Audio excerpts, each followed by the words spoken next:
Hey everyone! If you're trying to join an admin server in Steal Brain on Roblox and you're not sure how to do it, don't worry. I'm going to walk you through it step by step. Just follow along carefully. First, open your web browser and go to roblox.com.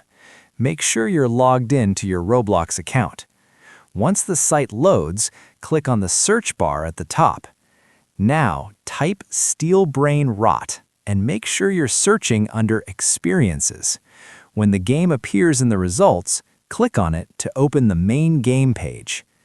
Once you're on the game page, scroll down a bit and click on the Servers tab.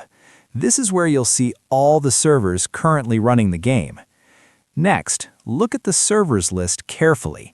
If you have any friends who already have admin access, check the servers shown at the top or in the Other Servers section. If your friend is an admin and they're playing in a private server, you'll see a Join option. Simply click Join and you'll be placed into an admin private server.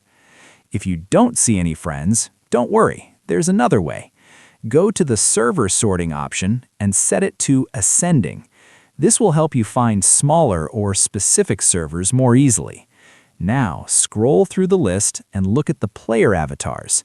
If you recognize someone you know is an admin, just click Join on that server. And that's it. If you followed all these steps correctly, you should now be inside an admin server in Steal Brain on Roblox. If this helped you out, don't forget to like the video, subscribe for more quick Roblox tips.